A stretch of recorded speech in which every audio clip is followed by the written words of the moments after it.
Okay, folks, it's 7 o'clock. Can we call the meeting to order? You have an agenda in front of you. Is there any motion to approve the agenda or adjustments? Moved by Councillor Tower, seconded by Councillor Evans. Motion, all those in favor? Aye. Opposed? Motion is carried. Thank you. Question period? Questions from the audience?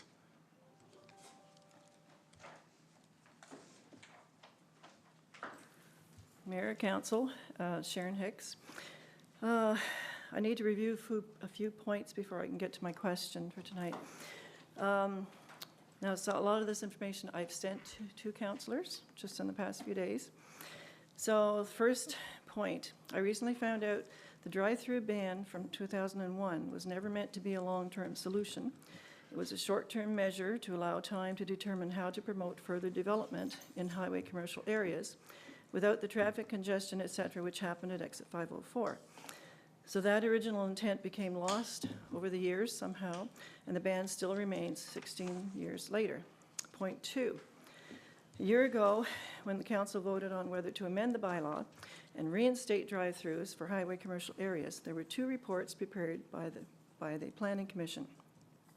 First report was delivered prior to the vote and clearly indicated the Commission was in favor of drive-throughs and included a set of guidelines for drive-throughs. Council voted against the proposed amendment.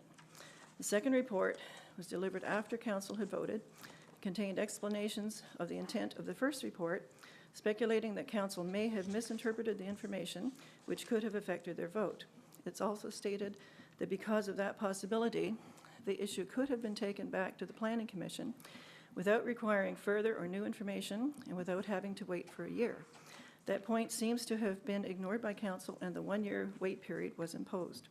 Point 3, I've not been able so far to find reference to any other locality in our province that has such a ban, or anywhere else in the country for that matter. Other municipalities across the country have established firm guidelines to regulate drive-throughs rather than to ban them. Point 4, and this is the last point. Our current ban is effectively acting as a barrier to future development. Most franchise restaurants will not even consider expanding to an area with such a ban, since they know how much time and money would be involved in even attempting to have a bylaw changed. I had mentioned 3 such franchises in my latest report delivered to Council, and now as of today, there is a 4th company who may be interested in the exit 506 area. So my question is in 2 parts. Given all this information, on top of the other data reported to Council a month ago, will Council now make a decision to re-examine the issue of drive-throughs with the aim of eliminating the current ban? And the second part, if Council will not consider doing this, can someone please explain to the people why they are unwilling to take this proactive step? Sorry, could you say that last part again? Yep. If Council is not willing to consider doing this to re-examine the bylaw, can someone please explain to the people, the citizens, why they are unwilling to take this proactive step? That's my question. Okay, well, I'll start. Okay. You know, I appreciate that you've put effort into educating yourself about this issue.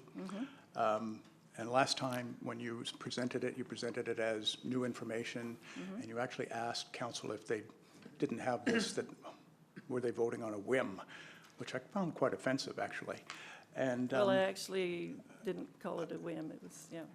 And I appreciate that you've spent more time, although you did ask me to do this for you. I appreciate that you've done this. But I have to point out a couple of things that you've concluded that aren't factual. The misinterpretation by Council, as you put it, was because in the original date, the normal planning representative was not here, and someone else stood in, which we didn't expect. That person made a statement which was false, which was untrue. And when we raised it later, the advice was, well, if that's what you understood him to say, then that's not correct, and we would clarify that. And so it was clarified by the Planning Commission, and each councillor was asked, is this integral to your decision? And the answer was no. We understood it was wrong, or it wasn't integral. So it wasn't that we misinterpreted or misunderstood it. It was actually that we pointed out that there was an error in that presentation, And council did consider whether that was sufficient to consider going back and redoing that. Second item I would like to raise is that the suggestion appears to have been overlooked by council. No, it was addressed by council. Trying to find, I have so many notes in here. Oh, yes, earlier you said, since there is no current proposal, therefore we won't examine the bylaw. I think there's a misunderstanding of what council said, and I think there's a misunderstanding of what I have said consistently across the last year. You have at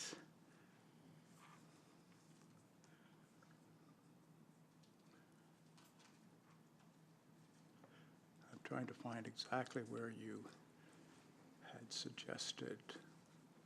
Right. Mayor Heim indicated that if a proposal for a new drive-through was brought forward, it would be entertained. Elsewhere in here, you say that we misled the community, that the Planning Commission advised that after we had decided that that misunderstanding was not a substantive one, that then the rule would be, under the legislation, that the same motion could not come before council for a year.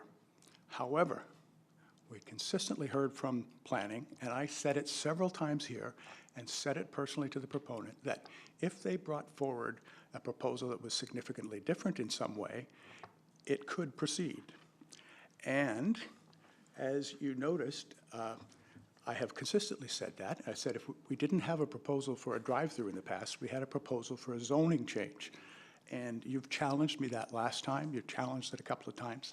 That's what we had. We had a zoning proposal. So what would be different would have been a drive-through proposal or a proposal to change the bylaw for a particular area. So there are a couple of things that are on the public record. And if you wish to hear it, I see some heads going, oh, no. Look in the tapes. Look on the record. We said it multiple times that the issue was if someone wishes to bring one forward, and it's unfortunate that you've had 3 or 4 and you must have talked them out of it, because what we said was we would listen to the proposal. And it's obligatory if someone brings it in, we would have to look at it. So, not yet. I have several points here that I think need to be addressed, and I still don't understand where you got the idea, because I have not seen it anywhere, that it was implemented in 2001 because of exit 506 and looking at 504 to examine what would happen at 506 and how to do that. I can't see anything in the record that says that whatsoever, so I'm not really sure where you made that conclusion from. I also suggested that you could look at some of the infrastructure questions that were raised and some of the first responder matters of the severity of the issues that were up there, but I don't see that. And the problem is that what council said had 3 elements to it. There were people that said, drive-through everywhere is fine. A couple that said, no, they're not fine, they're not going ahead. And a majority that said, why'd you ask a question to open up drive-throughs at 504? We're uncomfortable with that. If there was a different question, there might have been a different answer. Again, you can find that on tape if you'd like, because it is publicly available. And so I'm stymied with understanding how you've concluded that we've misinterpreted, we misunderstood, we've miscommunicated, and that we haven't done anything. We have consistently said, if there was a proposal, you could bring it forward. Now, even last time you were here, you disagreed with that. But you're close, I think, now to seeing what we've been saying. So the question then, after we had talked to the proponent about whether they wished to put in a different type of a proposal, was no, we don't want to. We want to know that we can proceed with this all the way. We said, well, that's just not going to happen unless you put in a proposal. And so what we then said was, what is needed in that exit 506 to move forward?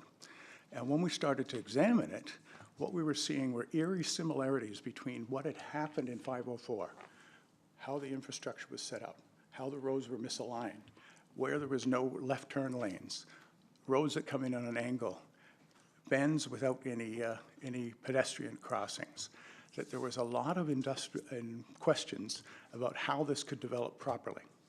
So council made the commitment that it would do an infrastructure study, and it would look at those. It would continue with beautification. It continues with the signage. All of this is all investments by this department, and it's been consistent again, been consistent. So at this point, why would we, you're urging us to act before we get that information. It's been a public statement that we want that information. You're urging us to act without any understanding of what the public investment would be. Why I directed you to look at how 504 was resolved was because it took over $1 million of private enterprise money in order for us to be able to invest public money to fix some of those things. When we look at 506, we're looking at the same sort of thing. Somebody could come in and say, we want a road here, we want a turn here, we want this here. So we'd like to stay ahead of that. So I'm struggling to see how you come to the conclusion that we haven't done anything, that we haven't been inconsistent, we've been inconsistent in our approach. I don't think we have. So that's, I'll offer any other councillors who wish to say anything at this point. Just in case there's anybody who wants to respond to your two questions. Councillor Evans? A few things. And I mean, I concur with what the mayor has said primarily. The big issue facing us is what we were presented with was a proposal to amend the bylaw that would have allowed drive-throughs anywhere people wanted them. We were going to change it for highway commercial, and I think that was a big stumbling block for some people. That's what we were asked to decide. And I mean, these other, my colleagues can speak for themselves, but a number of them have said publicly and to me that that was the deciding factor. One might have been one thing, but opening it up to all of them, which is what the amendment would have resulted in, was a problem for them. That wasn't my issue, but that was one issue. But you also say, and I appreciate what you've done, but what you've done is present an argument for drive-throughs. You haven't done a report on the drive-through issue because there's nothing in your report that consults with people who didn't want them. You also make the assertion that the only issue at the time was one of congestion, whereas in fact, the council at the time was interested in implementing an anti-idling bylaw. That was a huge factor for a number of people at the time, and council found out that under the Municipalities Act that was not in our jurisdiction. Subsequent to the initial change to the bylaw, I'm told there were two other people who said, if you change that bylaw, we would develop property. So I don't accept that it was never intended to be permanent, because every step of the way, council has repeatedly said no. In fact, the last time when council said no, they essentially said, and I'm paraphrasing, stop bringing these requests to us. Council has said, we have a bylaw that says no drive-throughs, so don't bring drive-through proposals to council. Now, as the mayor has said, you're always entitled to ask. You can go to the Planning Commission, you can submit requests to council to make changes. But it's not my understanding, and I wasn't on council at the time, that it was ever explicitly stated that this was only supposed to be temporary, because it's, as I say, it's been revisited over time, and subsequent councils have reiterated that same statement. There has been an unwillingness to change it. So if you are going to present a report about the drive-through issue, I think it should include arguments from people who support the notion, but also people who don't support the notion. Thank you, Councillor Evans. Is there Councillor Finney, please? I was just going to say, as a matter of fact, I voted in favor of making sure that we have the drive-throughs. I see no reason why not. Many other jurisdictions, municipalities have them, and I can't see that it's a big issue. As far as some of the information you presented, Sharon, in your report, I find it quite intriguing, quite informative, as a matter of fact. As far as the idling goes, as a matter of fact, we have idling everywhere. And so therefore, I don't think that actually a little more idling out there is going to make any big difference. If anything, it may make less. So I would like to see us change the bylaw to allow drive-throughs to go through. I don't know what the big problem is. I really don't understand. There's some in favor, some not. But at the end of the day, we're the ones who make the final decision, and I'm in favor of it, so. Councillor Butcher? Thank you. I don't think that I've ever been unclear in the fact that I did not want more drive-throughs up at exit 504. I work near there. I see the congestion. It is uncomfortable, and as the mayor mentioned, it took a lot of money and infrastructure changes to make it safer, and it's still not safe. So I never wanted more drive-throughs there to add to congestion. But I was also clear in saying that I was open to the thought of having drive-throughs at a less congested spot, as in 506. But I'm also in huge agreement that we need to be proactive, and we are. And we're doing the study, and we're doing the beautification that I see are steps towards that. So I think we have been moving forward. It does feel like things move slow. It's bureaucracy, which is unfortunate, but we are moving. It is happening, so. Councillor Tower? Thank you, Your Worship. When the idea came through to make the change to the highways, I had expressed that if it was at 504 they were looking at, I was no desire to have any more added there, because I know I told the people that I knew of 2 people who were sitting back watching and waiting. If we said yes to drive-throughs, they were going to put more up that end, and it's already a nightmare.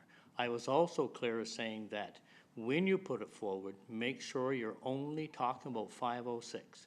Don't combine the 2. I said, that's the only way I will ever consider it.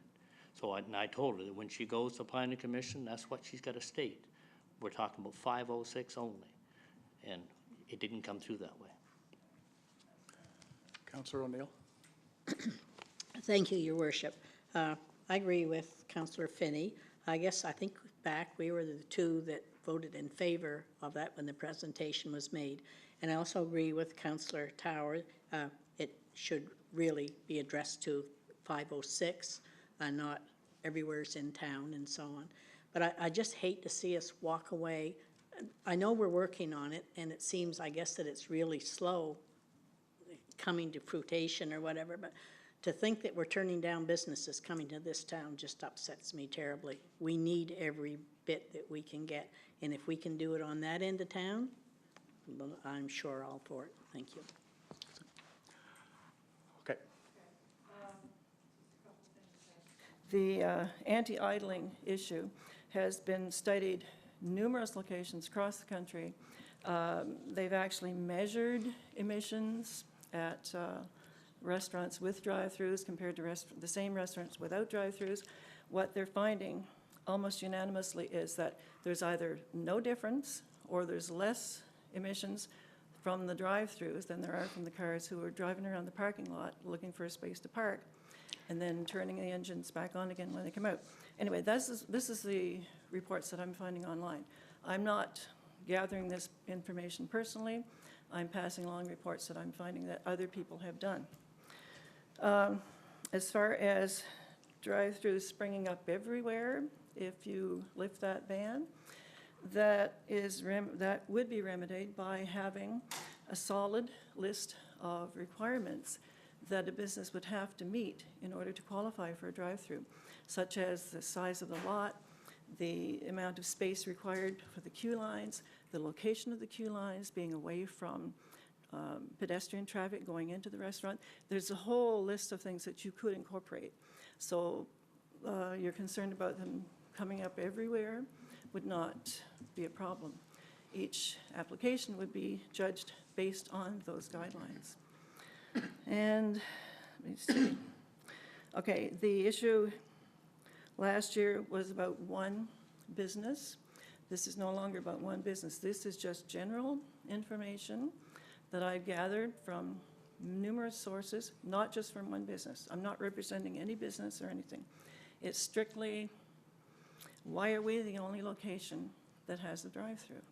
If there are other locations, can you tell me where they are? Because I haven't been able to find them anywhere in the country. So, and the source of my statement about the intention back in 2001 came from a person who I will not name, who was on that council at the time. That's what I was told. So, Okay, Ms. Hicks, you had 3 questions. One was the short term, which you've clarified why you believe that to be the case, but none of the documents we can find show that. You said that we misunderstood and we ignored the opportunity to do things. I think I've clarified that neither did we misunderstand nor did we ignore it. When I've made that consistent over the year that opportunity was there, you even challenged my words about it. So I hope that you'll understand it a little better this time. And finally, the third question was about acting and explaining why not. And I hope that you've seen we are acting. In the absence of a proposal, we are acting and getting the information necessary. And part of that is an analysis of what the zoning bylaw may or may not have to change in order to make that development happen. So I trust we've met your 3 questions. Are there any other questions? Okay, so we move to disclosure. Oh, sorry, Councillor Mitten. Thank you, Your Honor, or Your Worship. Used to be in court. Yeah. I just wanted to make a couple of comments. I don't have a list in front of me, but there have been bans or different types of limits placed on drive-throughs in different places. Some are coming to mind that are in Quebec and Ontario. So there is precedent in other places that at least it's before councils. And when I was doing research when this first came before us, the sources for the studies on idling in fast food restaurants were being conducted by fast food restaurant companies or companies with interests. So I did find a bit of bias in who was doing the research. But I, like the rest of council, look forward to seeing the results of the infrastructure study. And thank you. Thank you. We move to disclosure of interest. You've all seen the agenda. Are there any disclosures of interest to be made tonight? Not hearing none. We move to minutes. And closed in camera meeting August 10th. Councillor Evans moving acceptance. Councillor Black seconding the motion. Question, all those in favor? Aye. Those opposed? Motion is carried. The regular council meeting of August 14th. I'll move their acceptance if I can propose a small change. Councillor Evans. I feel I'm racked with guilt at being given credit for making a policy bylaw report that Councillor Black made. And I want the record to be changed to reflect that. He did a fine job, had a couple of motions, and he deserves all the credit due him. What part is that? That was the policy bylaw report from the August 14th regular council meeting.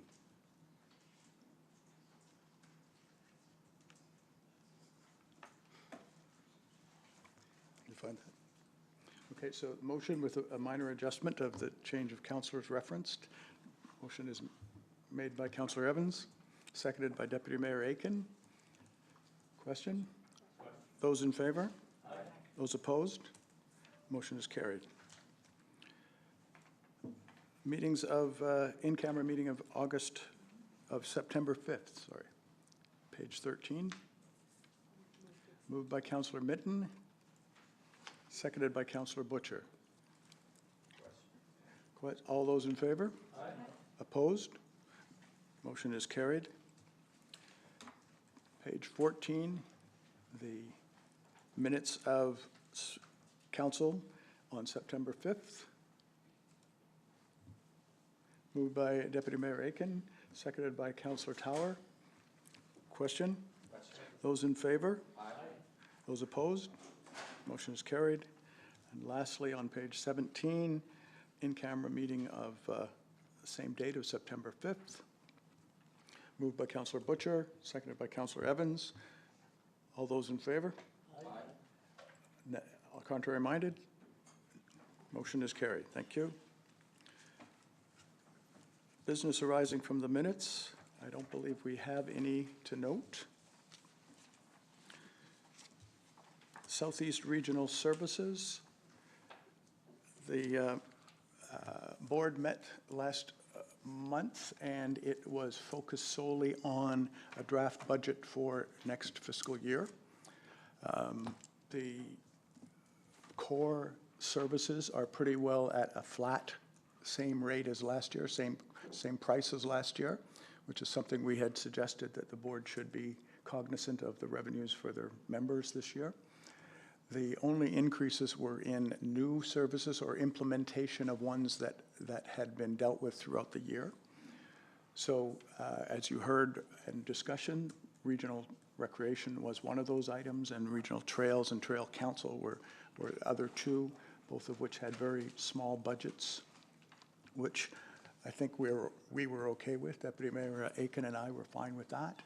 There was two proposals with significant budgets. One was the tourism strategy, the destination tourism strategy, and the other was asset management development.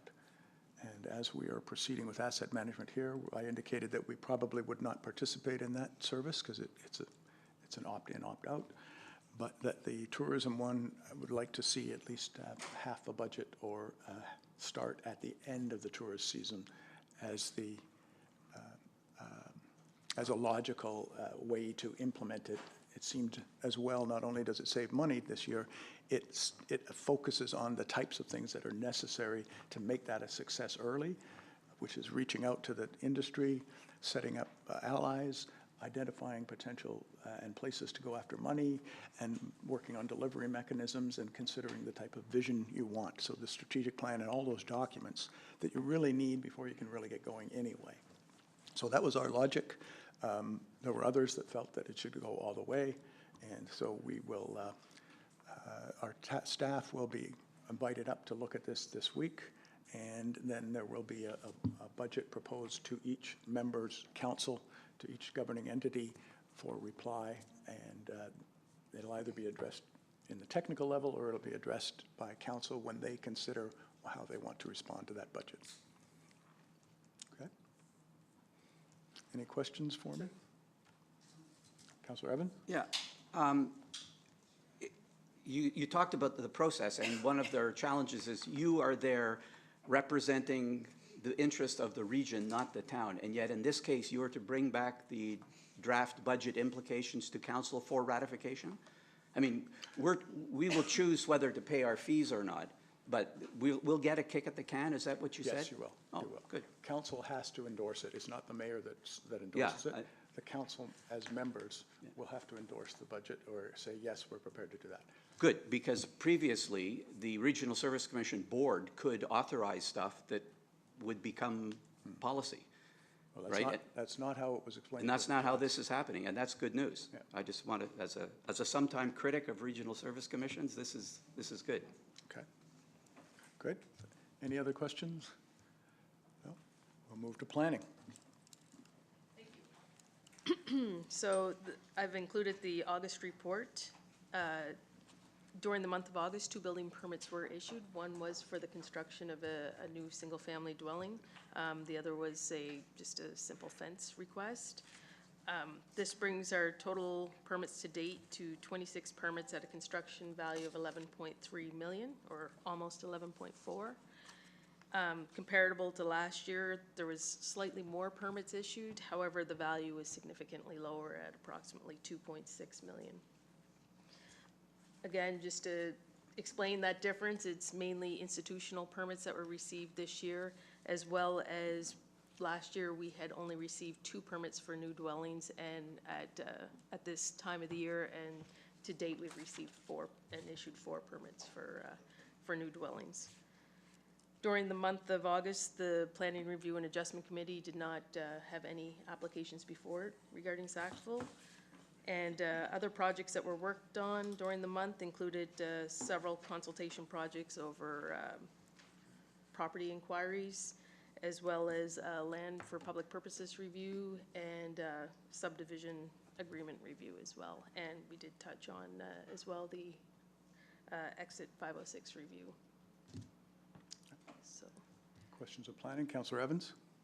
Yeah, just to sort of elaborate on the point you made, we can't take too much credit for the fact that, you know, the permit's value is up 4 or 5 times what it was last year, just like next year, if it reverts, there's no blame. We are at the whim of what other people try to do.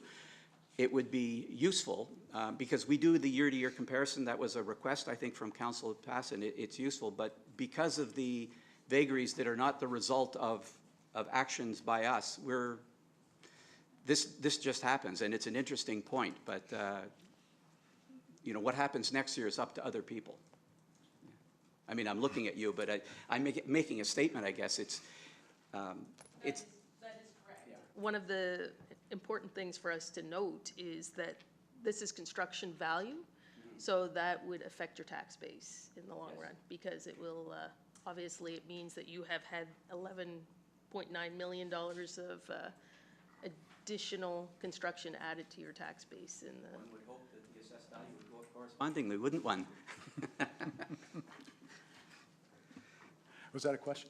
No. Any other questions of planning? No? Thank you very much.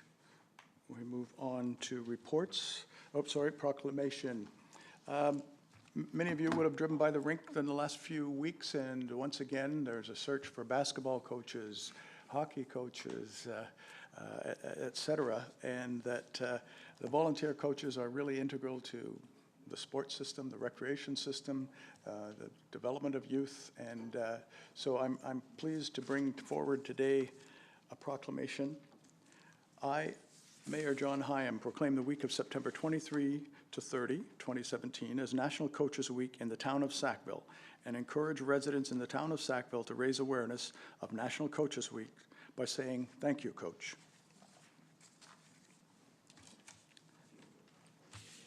Thank you very much.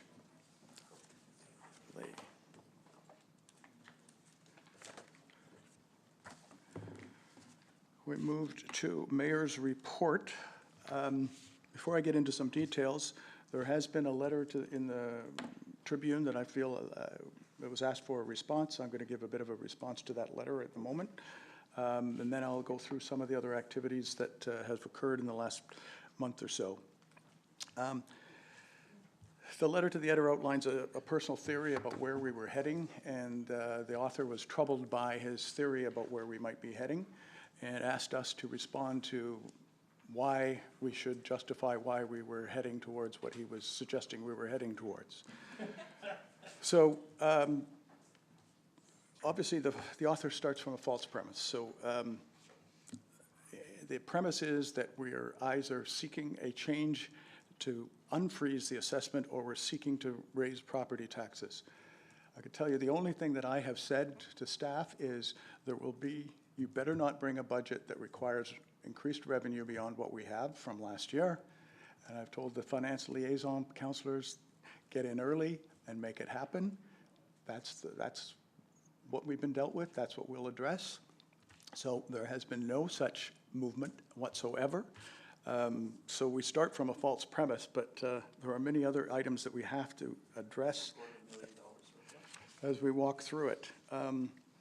I wish the author had read the motion. He would see that it actually simply requests the Union of New Brunswick Municipalities, our voice, to talk to the province about the unilateral decisions it's making. This was a unilateral decision. The province was responsible for property tax assessments. They made an error, and then they chose to put that cost onto local government without consultation. Our motion said, this just can't happen. This is complemented by other motions we made. We made a motion on the McKendy report that was drafted solely by talking to regional service people, not by talking to local government. We made the same motion, said UMNB has to have a discussion over this from a local government perspective. We also had, when we met in this room as Zone 2, we found that the Municipalities Act, the Local Government Act, was being changed without any formal consultation with local government whatsoever. None of the associations were involved. We couldn't find any local government representatives that were actually involved. And so we moved a motion then to ask the UMNB to enter an MOU with the minister so that that would be structured. So that there would be consultation, and we feel the reason is not only because it's the right thing to do, it also makes for better decision-making. So we have a history of doing this, and it's all about changing that relationship. It isn't about some subversive attempt to change the property tax assessment or property tax rolls.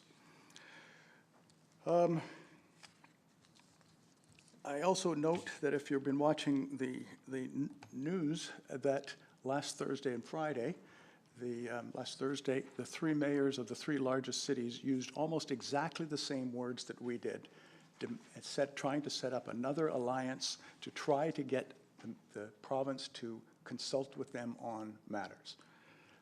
Their words were almost identical to what we've used. But in this author's view, we're self-serving. So I don't know if anybody saw any letters to the editors for those three towns this week, but I haven't. So leadership might be recognized in one area, but it's certainly not being recognized in another. The author writes that we have a surplus. Mr. Beal will talk a little bit about the author's understanding of some of the financial management structures, but so will I. If you want to read along, the letter is on page 25 and 26 of your package. The author cites a $750,000 surplus in the last audit, suggesting it represents 13 cents on the property tax rate, which is utterly false, and it really describes a lack of understanding of what the financial statements actually say and how the tax rate is actually calculated. But perhaps the simplest way I can illustrate the logic that's being suggested here is that I went back to see what other audits had said, and in the previous 3 years, the council on which Mr. Michaud was on amassed a surplus of $1.2 million in 1 year and $2.1 million in another year. So he's concerned about our $750,000, but he's not concerned about what he was in charge of as finance liaison, which if you used his same argument, would have been about 35 cents on the tax rate under his. But in the middle of those two surpluses, and in the middle of that analysis that he would theoretically have done, he moved the motion to increase property tax rate by 2 cents. So there is an utter disconnect between what's being stated in a letter and what he has actually done and what the meaning of the data actually says. Budgeting. The author has suggested there is inaccurate budgeting. Again, either doesn't understand what budgeting is about or is purposely misleading us. Any elementary financial textbook will talk about the difference in budgeting versus purchasing, and that when you make a budget, you're looking at what the future might be like in 10 or 12 months and how you're going to be able to handle that cost that you don't know about. For example, we're starting budgeting now, and we'll be spending it next summer. So you're looking at that. So to reduce that uncertainty, the best professional practices for budgeting are what we follow. And what the textbooks say is that a budget amount, because you never know what those factors are, when you have a budget amount, you should be within the range of plus or minus 20% confidence in your figure. That's a huge amount of variance. That's the best standard. You move to RFP or your tender or your final document relationship with the supplier, you're down to about 10% plus or minus. So even the best budgeting leaves elements for uncertainty. I want to remind council that we had a class of middle school children in here once this year, and in that class, I explained that we had 2 projects, and it was council's duty on every project to look at the best value of the bang for the buck of the public investment. One of them was well under budget. It was a simple project. It was clearly not affected by many outside factors, and that we had a new supplier who was coming in at a very low cost, and it came in under budget. The other was a specialized piece of equipment that we had to buy from the United States. I explained, and the kids got it, that Since we budgeted last fall, Mr. Trump was elected. Currencies fluctuated. Trade agreements were under fire. At the same time, Canada was launching a major infrastructure program, and a lot of construction companies were getting work in advance, and costs were going up. But what this assumes is that our staff, and we should have known that, and we should have budgeted for it before it happened. It's just utterly false. It's not the way budgeting happens. You do the best you can, and then you financially manage it as the projects come forward to ensure that you only identify available funds for the projects as they come forward. So it's tough to understand what that argument is, quite frankly. The sum of the matter is here, while we're managing not only the regular amounts, we're managing 1/3 more of funding, all of which are project-based, all of which are budget-based investments in this community, without any new staff. So we're managing budget plus another 30%, probably even more than that. And yet, I see absolutely no evidence that there is anything that is unexpected or any decisions that are being made that are inappropriate, and we're following the best financial practices. Two last things. As I described, you make changes as the project comes forward. In Canada, who knew that we would have the fastest growing economy for the last 15 years in this previous year?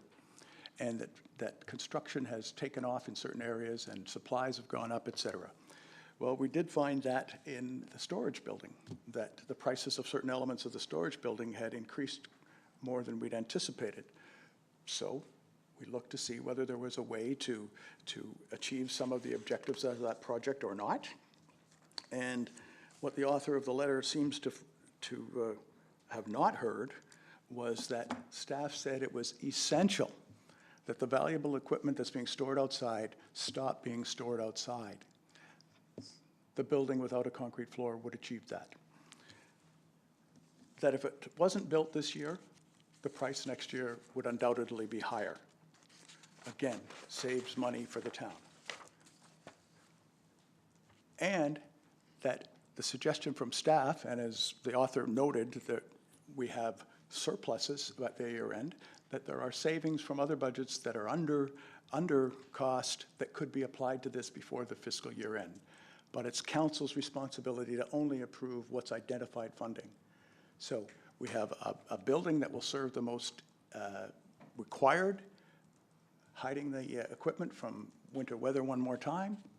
We had the identified money, and we saved money by not having to re-tender next year when the 15% increase in the economy continues to hit that group, and it'll be even higher.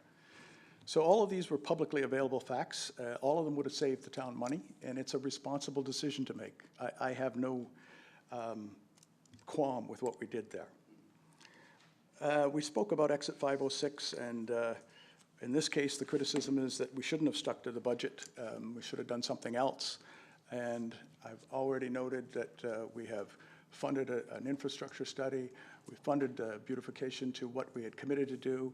We had to find new money to change the highway signage, which we didn't know that it would cost us. So we have invested more money, and we've committed, as I've described again, that we would be looking at both the infrastructure for that area and the zoning requirements for that area in order to help Exit 506 move ahead. So I'm not even going to answer the last part, because he says we should be spending time on Maloney and on the eggplant. And if you're here, you'll know that almost every month I speak about where we are on those items. So again, I'm not sure where that's coming from. But for the larger community, I trust that's an answer that council is comfortable with, but I think it's important to note that we will invite informed criticism, and we will invite informed input at any time. But when it reaches a point of arguing against yourself in the same letter, that it needs to be replied to. And hence, that's what was done today. we're not perfect. We seek to do things well. We seek to follow best practices to make sure we follow that. And we're responsible for what we do and what we say. And everything is public. People can listen to it online, plug in anytime they want. Everything is public. So that all said, we can always use better advice, but I hope the advice is sound when we get it. So that's that topic. Sorry it had to take so long, but it did require a response. Councillor Evans? Yeah, thank you for that, by the way. It was troubling for me to see that letter, and I'm really glad to hear the response. And I'd just like to contrast two things that happened. We had a presentation with some challenging questions earlier in the meeting, and I don't happen to agree with some of the points, but it was done respectfully, and I really appreciate that. And I think the tone in that letter was not respectful. It bothered me, and the only point I'm going to add, now you did mention it, he accused council of being self-serving. Now, I believe what we were asking for would have resulted in all of us directly or indirectly paying more property tax on the property that we own or rent. So it's the opposite of self-serving. So that even that part was done wrong. So thank you for your response. I really appreciate it. It troubles me that it won't be in the Trib, because there are people who read the paper who don't listen to the meetings or are not here. Maybe I could encourage you to send that letter to the editor. Those were only speaking points. They weren't a letter. So I'll continue with the mayor's report. Fairly busy. We did talk about the CERC budget, and I also wanted to make note that when we last talked about the McKendy report, we thought we would be discussing it at that meeting. We did not. It was simply related that it was there, that it was unclear what was going to happen with it, and that more discussion somewhere had to happen, but it wasn't clear that it was going to happen at the Regional Service Commission.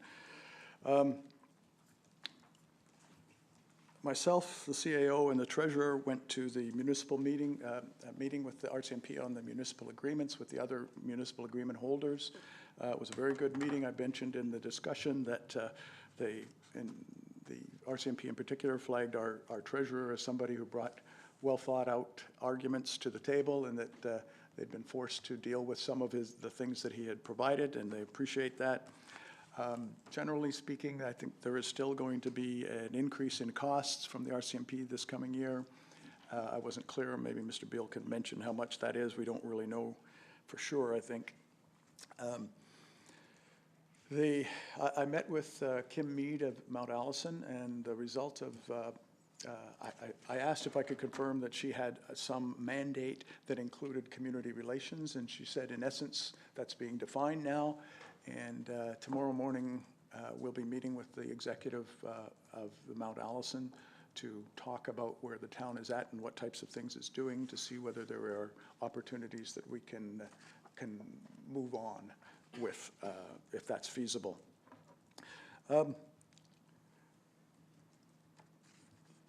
2020 has had some positive, but they haven't got a direct move ahead yet. There's been some indication from the highest levels in the provincial government and the district that they like the idea, they want it to go, but they still haven't come to a mechanism that allows it to go. So we'll keep our eyes on that one as it works ahead. An inquiry earlier this summer came back with a description of a seniors care facility approval process, and as we suspected, it has an urban bias.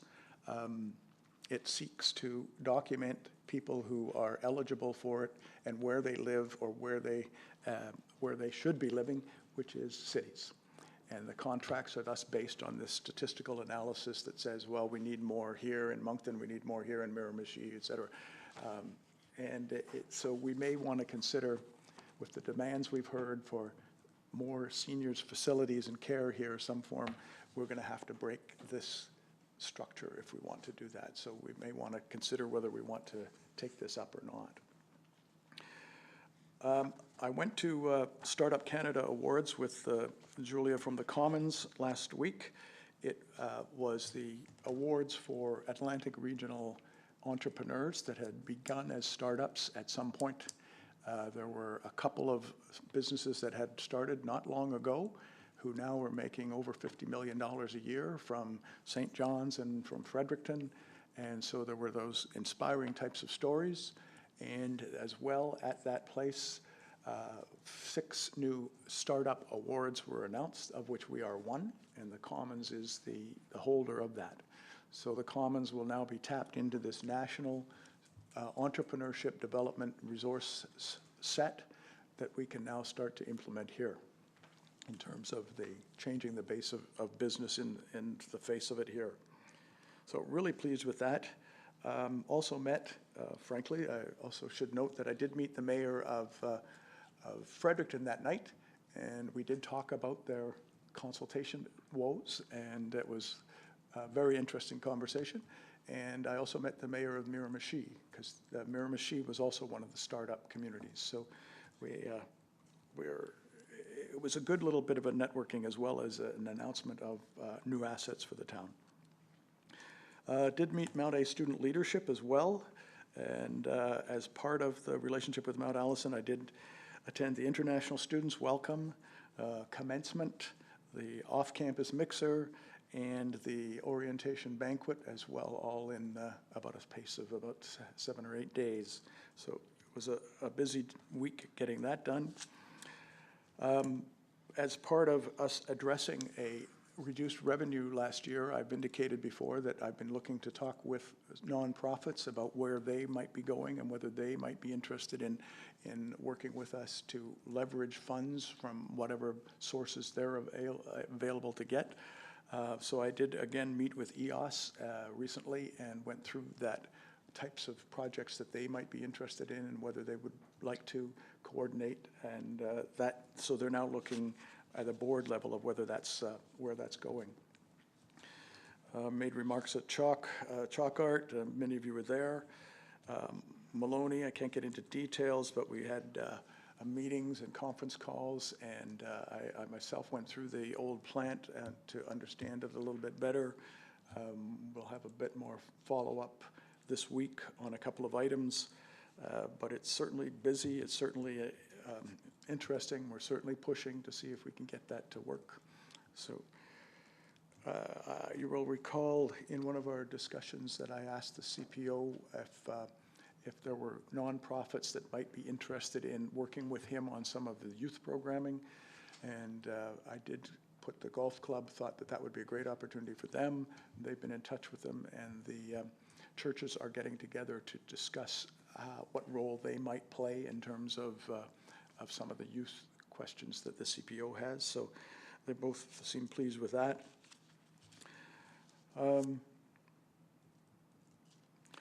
It's the Corn Boil, all of you were at, I think. And this weekend, we also did the Legion banners once again. A new set of 22 banners this time, more than last year. All incredible stories and incredible family moments, and a gift to the rest of us to understand what these people have done for our town and our region. So it went over extremely well, and I suspect that we'll see it again next year. And we're going to start running out of places to hang those banners at some point. So you'll find space. Excellent. Okay, any questions on the mayor's report? Sorry to take so much time again, but there's a lot going on. Okay, CAO report, please. Thank you, Worship. My report is on page 19, I believe, of the package, and as you can tell from the report in general, there's a lot of departmental reports there with a lot of details. So once again, another very busy month, all of which will be presented as the meeting goes on here this evening. While we're very busy at the staff level, I'm not sure we're keeping up with the mayor, but we're certainly keeping up with what council is asking us to do. So quite pleased with the progress that we're making. If there's any questions that anyone has, certainly be prepared to answer them, and or our department heads will as well. No questions for CAO?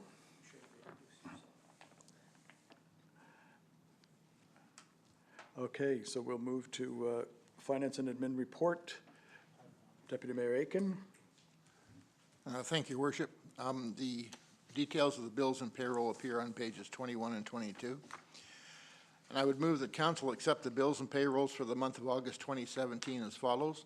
General Government, $1,074,615.78. General Capital, $565,712.31. Utility Government, $60,317.85. Utility Capital, $31,210.38. And salaries, $256,352.69. Moved by Councillor Deputy Mayor Aiken, seconded by Councillor Black. Question? All those in favor? Aye. Those opposed? Motion is carried. Councillor Tower? Thank you, Worship. The rest of the information is on pages 22 to 30. The financial statements included to August 31st, 2017. And Finance continues to monitor on a weekly and monthly basis to ensure we are overall on target, and there remains no anomalies to report that might cause us to go into a negative position. The application was submitted in early August under the FCM asset management funding to perform the asset management plan, as well as a tangible capital assets policy, asset management policy, condition assessment, and assessment management maturity assessment. If successful, FCM will pay 8% of the cost of these items, which gives us a big cost saving. Water and sewer bills have had a due date of August 11th, and they follow up on the remainder of those who have not paid their bills, included out a separate letter to those who had large bills that we will be sending a notice to shut off shortly. Staff continues to review and create a new list while proceeding with shut-off notices during the month of September. We continue to work with the province to submit claims relative to Lawrence Street Phase 1 and 2 project. First mission was for a total of $144,402.91, which has been accepted. We recently received the first payment of $108,302. We're working on submission number 2 for Phase 1, which will total nearly $1 million to be reimbursed to the town. And the funding for total funding for Phase 1 was $4,020,785. Therefore, more submissions will be coming forward. The project works to completion. Finance is currently working on putting together the budget documents, as the mayor warns to be super sharp with, for his fall schedule. It is anticipated the first budget meetings will be held late October. In the meantime, staff will be preparing the estimates for the current year, as well as the budget projections for the coming year. Advertisement for the assistant treasurer position went out in mid-August and had a closing date of today. Once it closes, a short list will be created, interviews and recommendations will come to council in time. In a little response, thank you, Mayor, for the great response you did on yours. From a finance point of view, to add to that, when it talks about the $787,000, which would be a nice cash cow to get from some communities, for the fiscal year ending 2016 is not a surplus that is used for tax calculations. This is a combined surplus of all accounts used for the purpose of PSAP information. It takes into account all accounts of the town, including reserve fund and capital accounts. The true surplus, and I'm surprised that him having the finance experience with the council didn't look deeper on this, but the surplus for the town for the fiscal year 2016 was $64,316 in the general operating fund and $21,083 in the utility operating fund. The general operating fund tax rate represents a surplus of approximately 0.1 cent. Sorry. on the tax rate rather than the quoted 13 cents on the property tax. Utility operating surplus is offset within the utility budget and affects the user rates of services. The property assessment have been increased on the fair market value of homes and properties within the municipality on the annual basis with just cost of living increases for individuals, corporations, and companies. The value of $1 today is not the same as $1 28 years ago. We as a municipality continue to see our costs increase, power, construction costs, fuel, downloading of services by the province. So we have been able to offset these costs through the increased value of assessments from new construction renovations and market value increases each year without raising tax significantly. And as another note, which I found quite amusing, is when he was talking about the province standing up for taxpayers. He found it refreshing. Well, I hope you found it refreshing that they also made the mistake and have now downloaded that to the municipality. Enough with that and him. Over the last few weeks, the municipal building has been subject to several trouble warnings of the fire alarm system.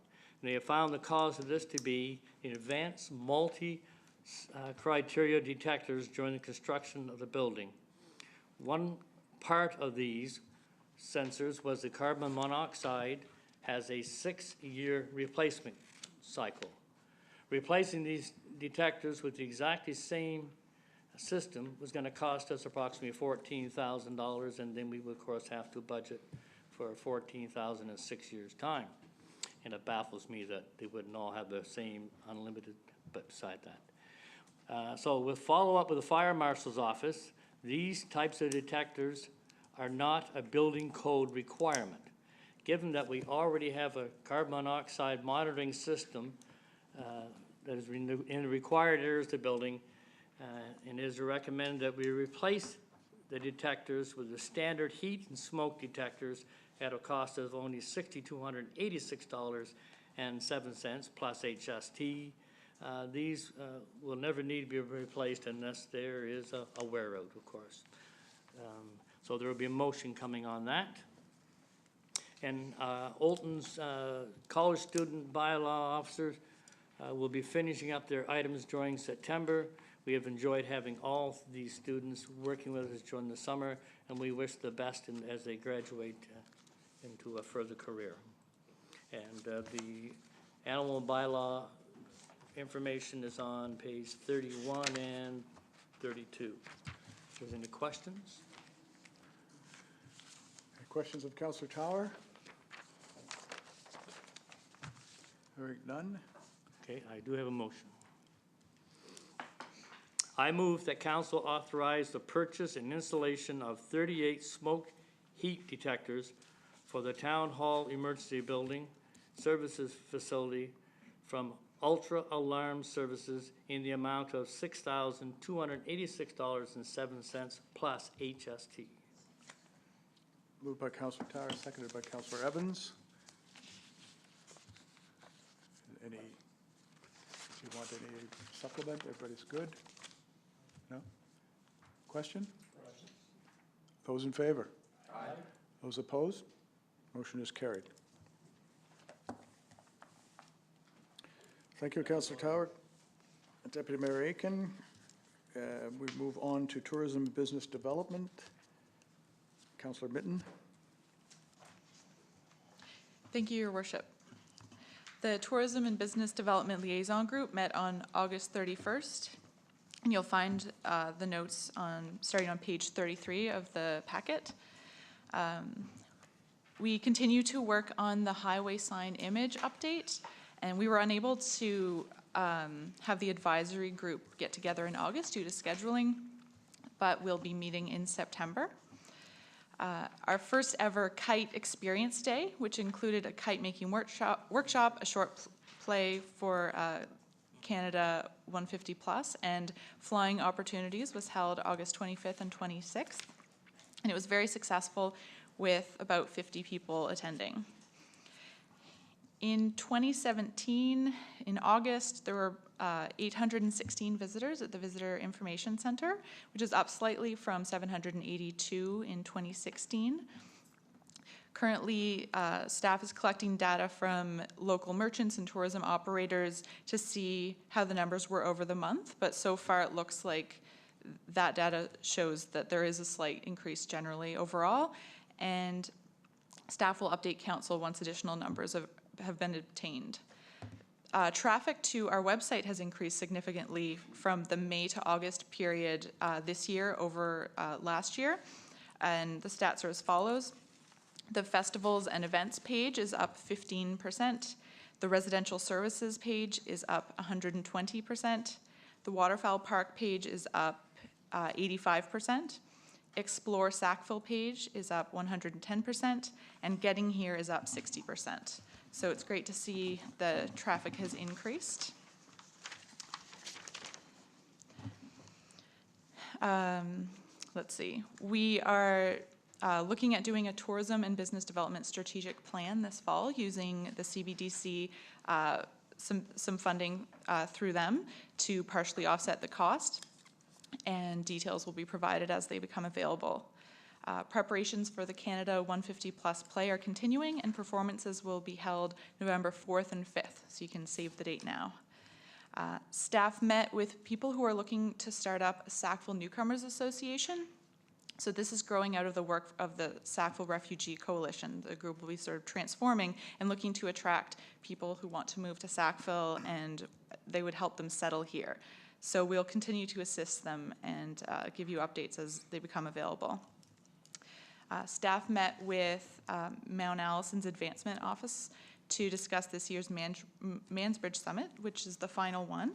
And it will be open to the public, not just people affiliated with Mount Allison. So we want to help spread the word that it is going to be open to the public. The Waterfowl Park photo contest ended August 31st, and the winners were decided today, I believe. And I'd like to announce that Wayne McKay, Gary Tucker, Barclay Fleming, Sue Seaborn, and Catherine Ilsley are the winners of the Waterfowl Park photo contest. So congratulations to our winners. Sure. And the tourism department had a booth at Mount Allison Move-In Day and provided a fully booked familiarization bus tour for students as part of their orientation activities. Work on the Move to Sackville and tourism videos continues, and we hope to have draft versions this fall.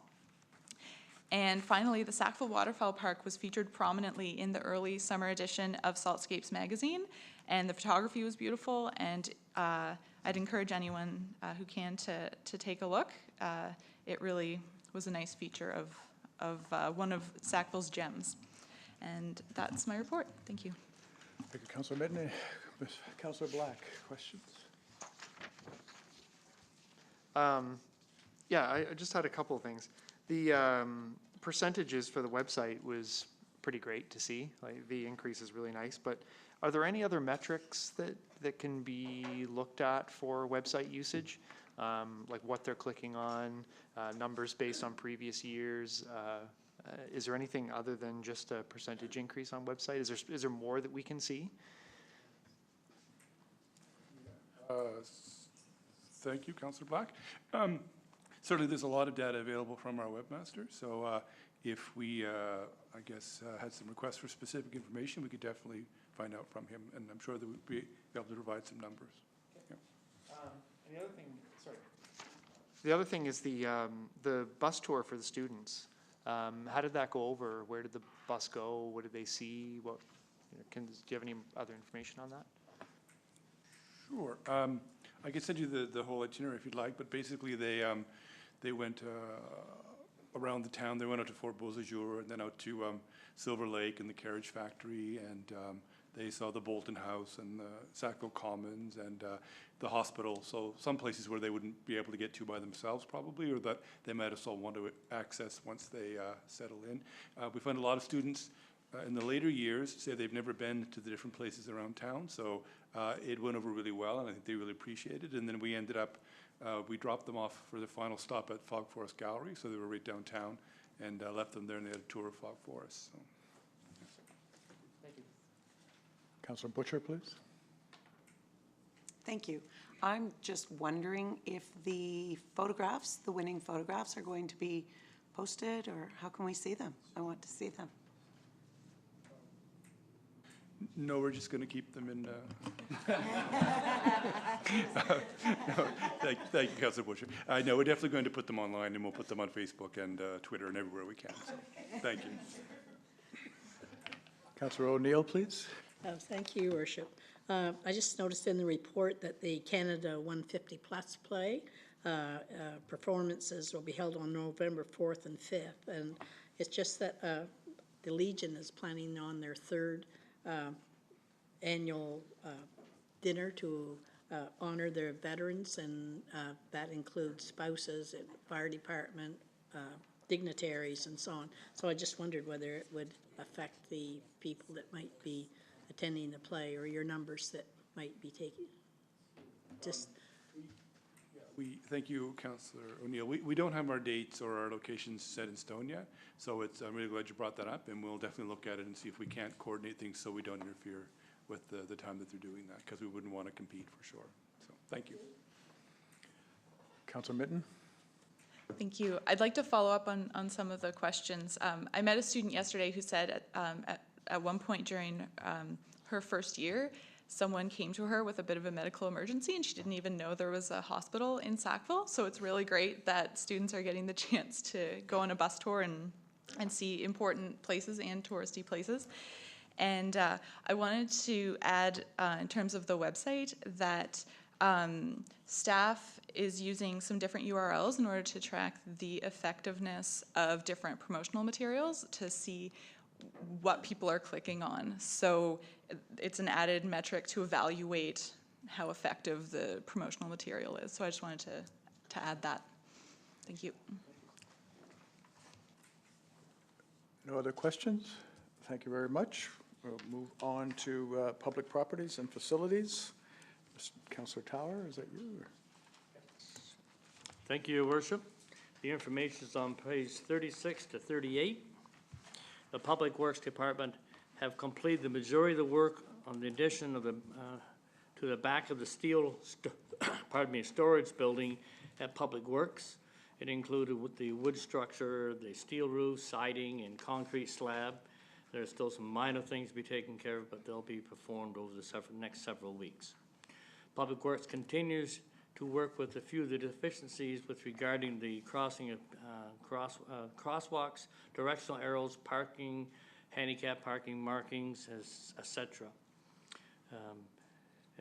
They will continue to monitor that also through the winter to see if any of them fade, and maybe have to possibly repaint them before the cold, bitter weather comes, which we know will. Public Works summer students worked in all public projects, as well as trim around the fire hydrants and guardrails around the town. Summer students finished their term in late August, and we would like to thank them all for their hard work throughout the summer and wish them the best in the future. The Utility Department, along with Aqua Data out of Dartmouth and Nova Scotia, completed the 2017 water main flushing program during the first week of August. The Utility Department worked to obtain the water meter readings that were not attained during the last meter read. The Utility Department also has been working on some minor repairs and maintenance to several sewage lift stations around the town, as well as some of the fire hydrants, manholes, and gate valves as part of their ongoing maintenance of our water and wastewater system. The Engineering and Public Works continue to monitor the progress of the 2017 paving of various street contracts throughout the month of August. The contractor finished the installation of all shoulder gravel on all streets that they were paving as part of the contract, with the exception of Bridge Street, which will be completed later this fall once construction is completed. The engineering department and WSP finalized the design and drawings for the Bridge Street lift station project. The town received approval to construct from the Department of Environment and Local Government on August 4th, and therefore the construction of this project has started, and construction will continue into the fall. It is hoped to be completed, being completed by staff with its own equipment. Public is notified that the end of Bridge Street from Crescent Street down to the end of the street will be closed to traffic during the construction, of the exception of the local residents. Get tongue-tied a little bit in this. The engineering department, along with the corporate communications, have been working with DTI regarding the approval of the beautification of exit 506. The town has just received the necessary letter of approval to proceed with the work, and they will be working with the contractor to proceed with this work in the near future. The engineering department, along with Public Works, have been working with Anglophone East School District regarding the reciprocal agreement between Anglophone East and the town of Sackville.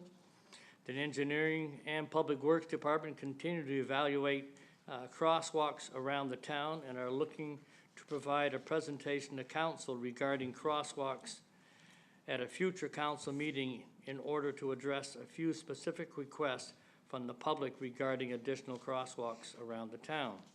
The engineering and Public Works department have been investigating the requirements for cul-de-sacs or adequate turnaround in several streets around the town. Further investigation will determine if a proper turnaround can be achieved and the requirements to make it possible. The estimate cost in order to budget for these potential projects. The ice plant has started on September 5th, and the first day was today. The early startup is to facilitate the skating school put on by the Sackville Skate Club, as well as hockey school put on by the Mount Allison Mounties. Faculty hockey, not just for faculty, so Mondays and Fridays at 7 p.m. This is recreational pickup. Players are needed, so please email Joe Bear at aandc.gc.ca.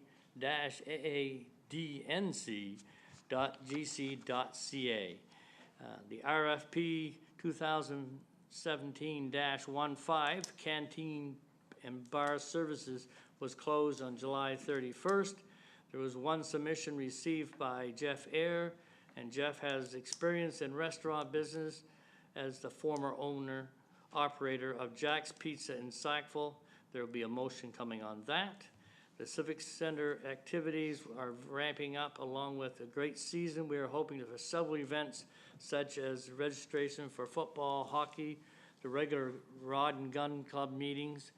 For ice rental or room rental, contact booking at sackville.com. And not to forget that this Saturday we have the Rotarian Club fall breakfast from 7 to 11 at the Civic Center.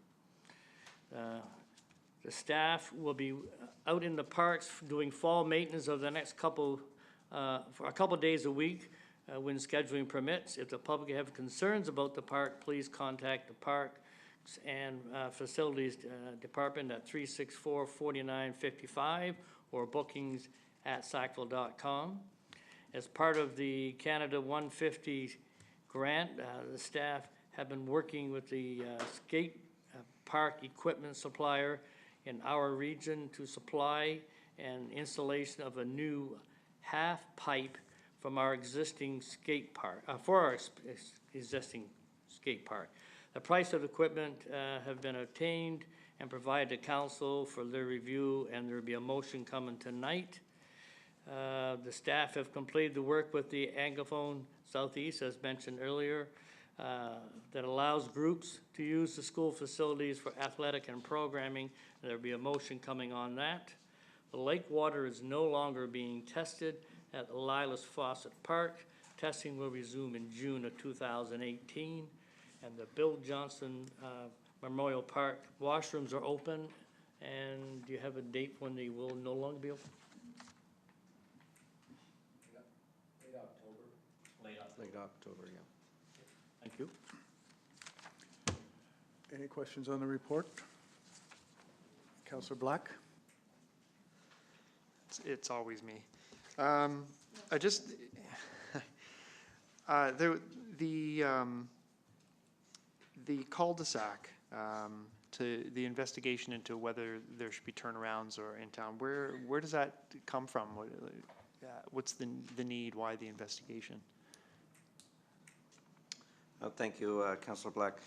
It is my understanding, I wasn't here at the last council meeting, that there was a resident in Sackville who had requested that a cul-de-sac be put at the end of Stevens Drive and the end of Bridge Street where we're doing the project. So those are just two of examples of areas that we're looking at for proper cul-de-sacs. And the further investigation, because sometimes there's not enough land, so we're looking at, possibly getting easements to make a proper cul-de-sac. Maybe it's a matter of just a proper turnaround. And then there's the budgeting aspect of that, because it hasn't been budgeted for us, so we'll need to consider that as we move into our budgeting process here over the next several months. So those are just some of the things that we are looking into, and hopefully we'll be able to come back to council with some recommendations at a later date. Thank you. Deputy Mayor Aiken? Thank you, Worship. Is there any guess of when the upper end of Lawrence Street will be paved?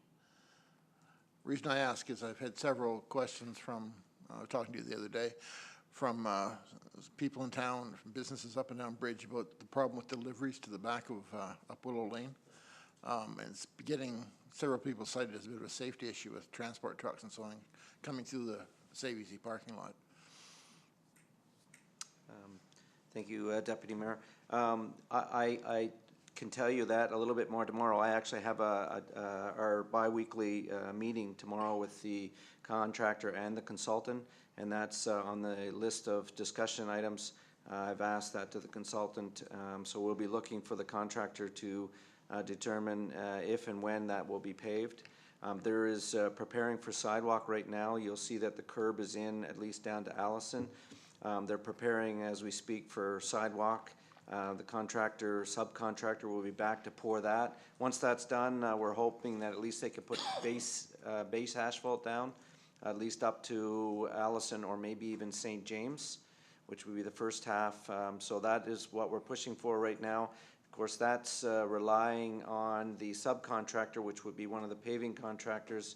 And I know that they've been extremely busy with a lot of highway work, so it's but we're hoping to have an answer tomorrow, and we are pushing to have that paved sooner rather than later. Councillor Tower, you have some motions, I believe. I do, Your Worship. I move, pardon me as I get myself lined up here, the council authorize the mayor and clerk to sign and seal the reciprocal agreement with the Anglophone East School District as presented at the special council meeting on September 5th, 2017. Moved by Councillor Tower, seconded by Deputy Mayor Aiken. I just want to see if we can just get a bit more background on that. Mr. Cole? Mr. Thank you, Councillor Tower. The reciprocal agreement, again, is with between Anglophone East, or what a lot of us know as District 2. We utilize their sports field, we utilize their gymnasium, some of their facilities to run some of Matt's recreational programs, obviously minor football, their minor soccer program, which is something that the town is involved in. In order to do that, we do use District 2's facilities. And this reciprocal agreement gives us the ability to utilize those. We do pay a modest amount to do that, and in return we're able to utilize their sports fields and gymnasiums and facilities for various programs put on by the town. And as you noted in the discussion, that this year's fees will go towards the rebuilding of the trail along the highway, the high school. As soon as we get the letter. Question? All those in favor? Aye. Those opposed? Motion is carried. Okay, moving right along, I move that council authorize the purchase of a half-pipe equipment for the Sackville Skateboard Park from the Canadian Ramp Company in the amount of $23,000 HST included as part of the Canada 150 project. Moved by Councillor Tower, seconded by Councillor O'Neill. Councillor Tower, And just supplement? to, so we have the information that we did receive 2 quotes, one for a grand total of $56,572.61, and one from the company we all know very well already, which was the $20,000 plus the HST, and installation will be done by our crew. Todd, could you give the background on why the difference, please? Thank you, Councillor Tower. I had spoken last week at our special meeting that it was as part of the package that was installation. That was my request from them. However, I also told them I had a tight budget and I wanted the best price I could get. So what they had done was they went into a program they call a small towns program, which gives the opportunity for small towns like this to get the best bang for their buck on the skate equipment. And basically what it came down to, I said, well, what is the difference between having just the skate equipment and you guys come down and install it? It was a $5,000 installation fee, which we feel that our staff are quite capable of installing this equipment for a lot less than $5,000. So we're asking to purchase the equipment and our staff will install it.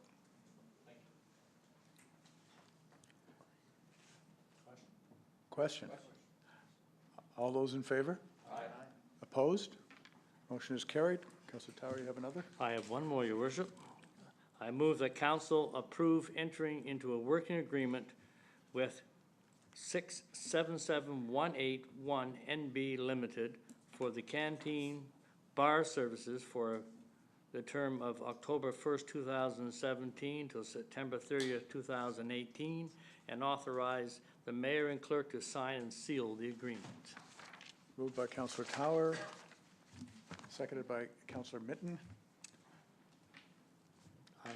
No additional? Nope, I have no additional. Any discussion? Councillor Evans? I would like to request that someone give a little background on why we're doing this and how we came up with this deal. For those of them who weren't at the discussion. Thank you, Councillor Evans.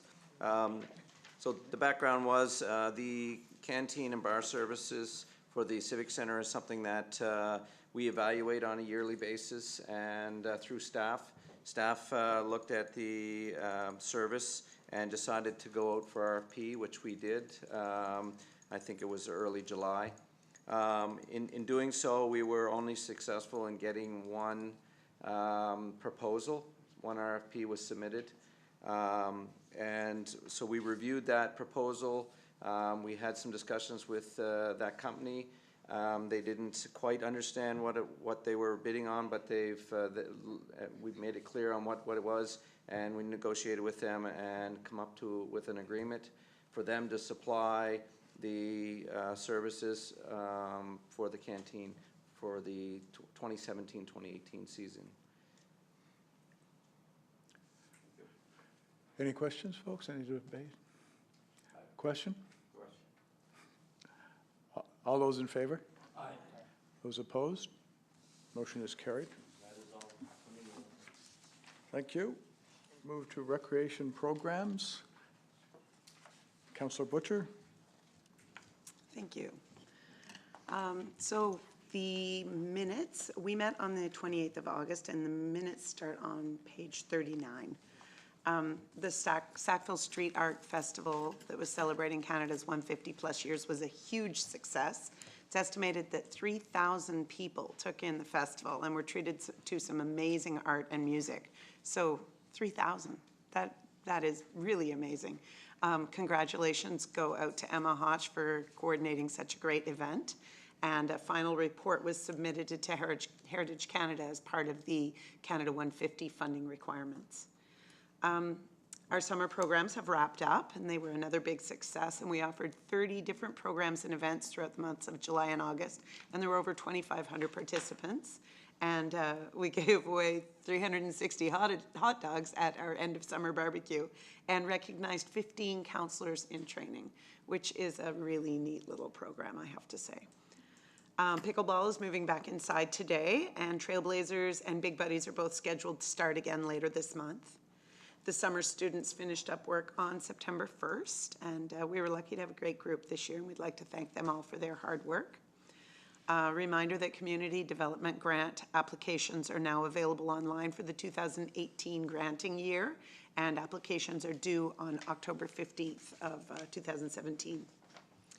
We had our annual corn boil on Labor Day weekend on September 2nd at the Bill Johnstone Memorial Park, and over 900 pieces of corn were served to new and returning Mount Allison students, as well as people who live here year-round.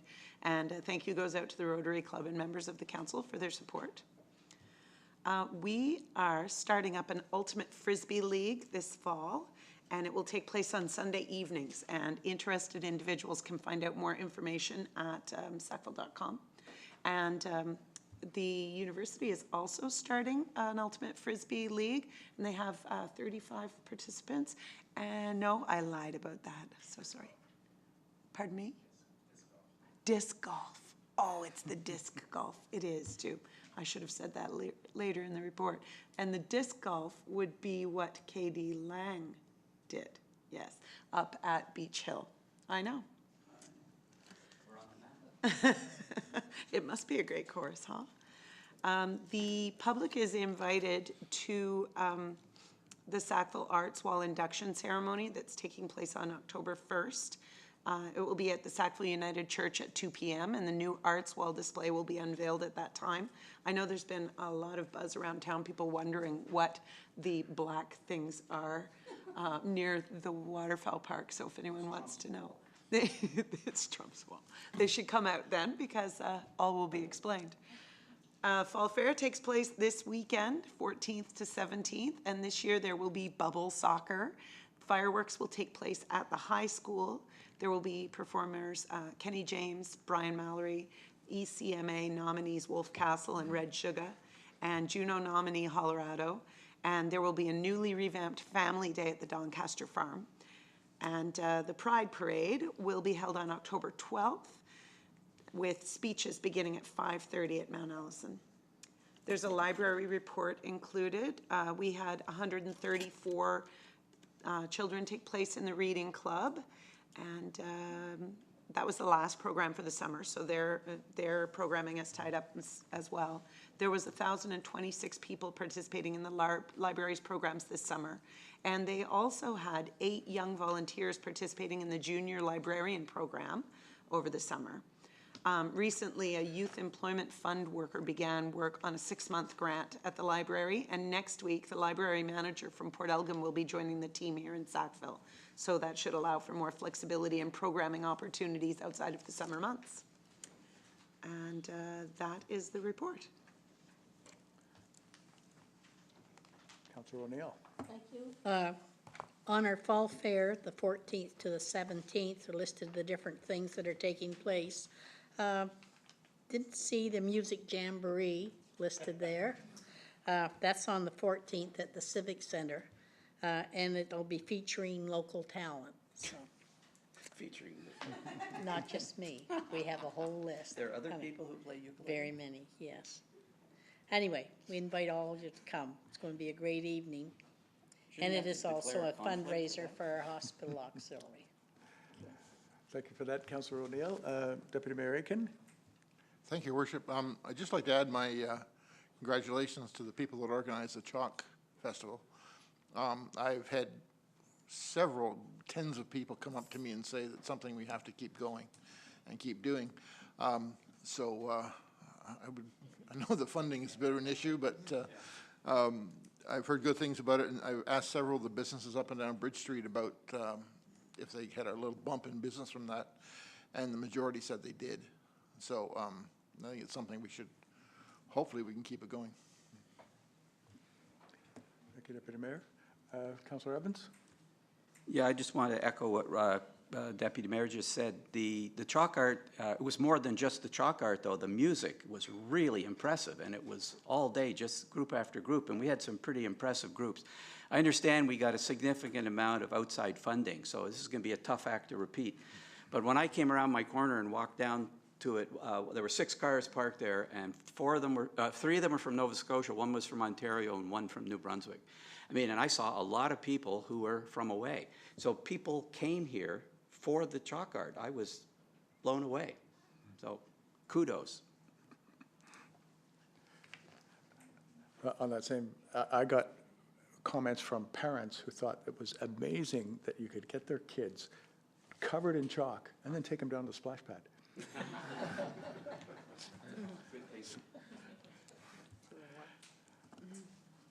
Any other questions or comments on the report?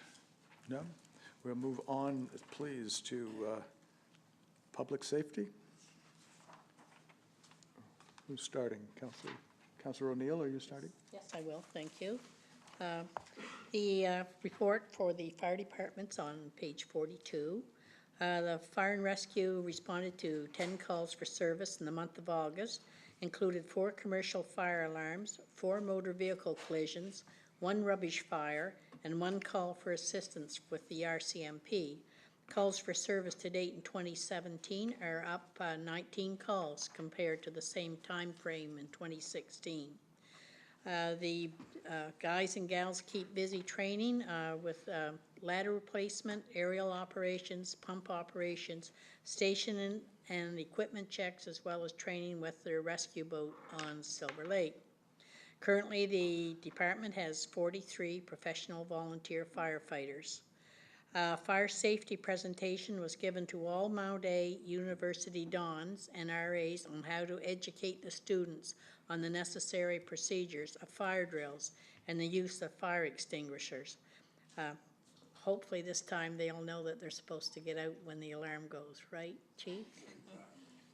They would like to invite all the citizens of Sackville and surrounding communities to come in and check out the station during their annual open house on Thursday, September the 14th, starting at 6:30.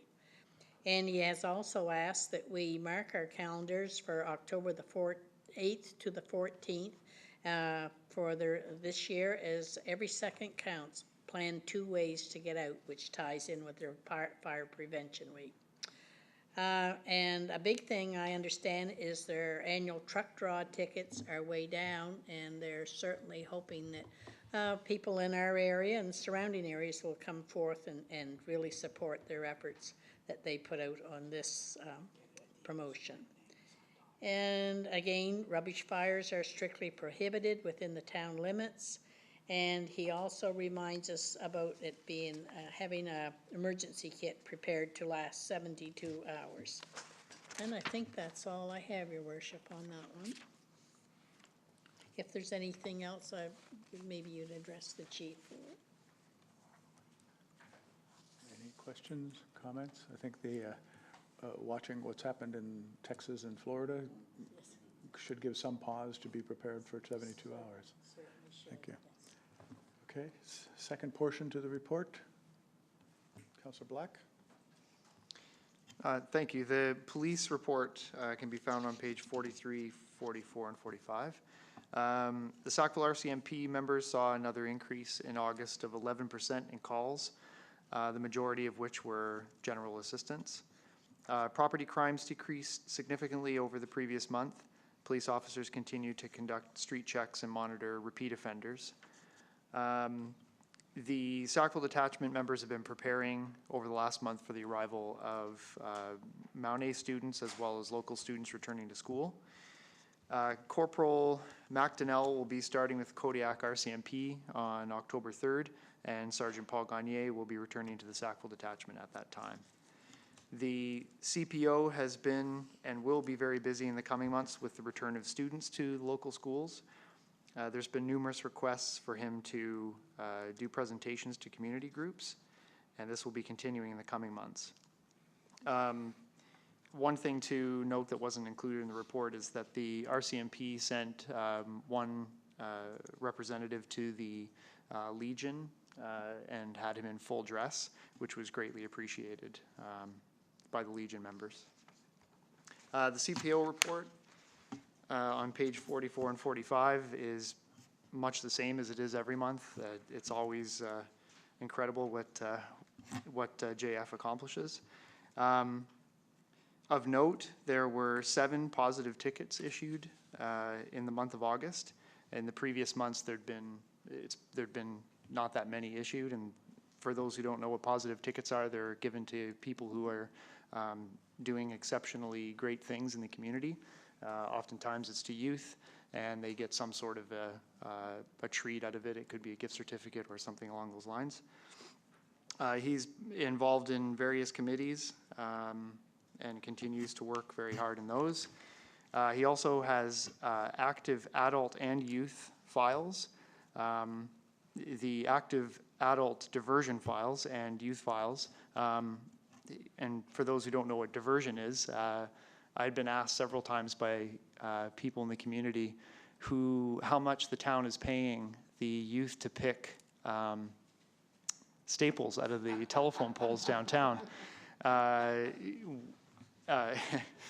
He's not being paid for that. That's part of JF's attempt to keep kids on the straight and narrow. So that was part of his community service, that he had to do that work.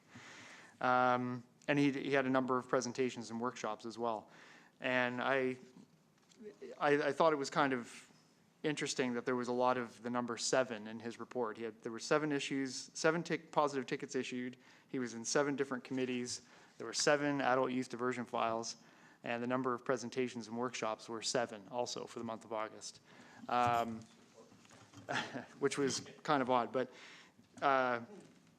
in numerology, for those who, I'm not sure if people know what numerology is, but the number 7 is the seeker, the thinker, and the searcher of truth. And if that doesn't describe JF, then I'm not sure what does. So, and that's my report. Thank you for that. I did not know that. Any other comments on the report? Councillor Finney? Can I go back to the fire report? Sure. Craig, can you tell us a little bit about why the flags were at half-mast yesterday? You know, and what took place? I think it's very important for people to know. Thank you, Councillor Aiken, your worship, members of council.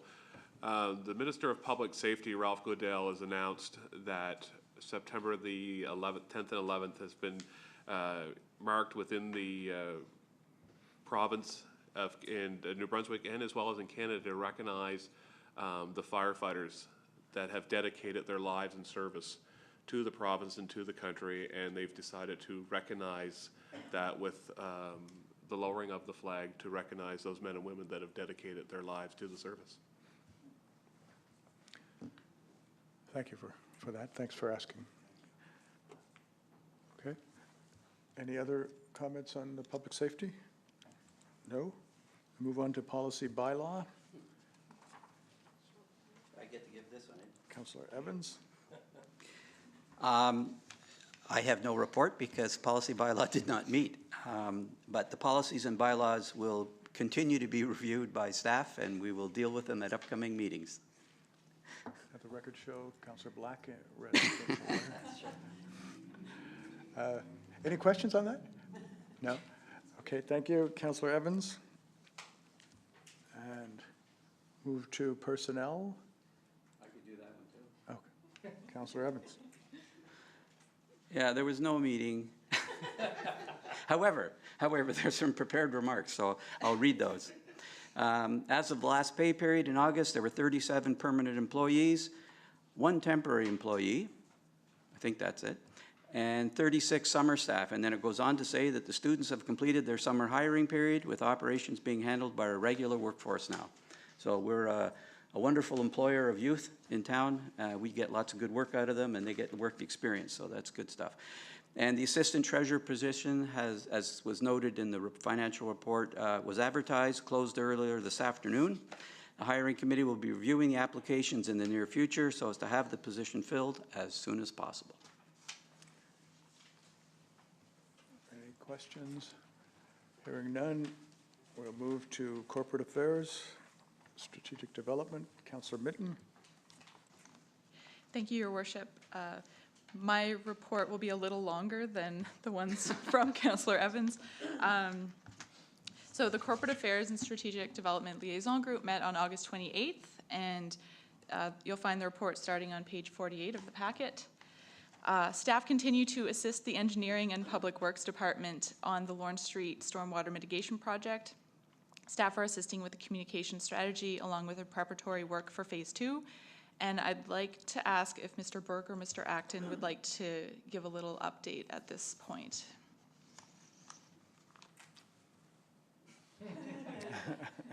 No, they don't.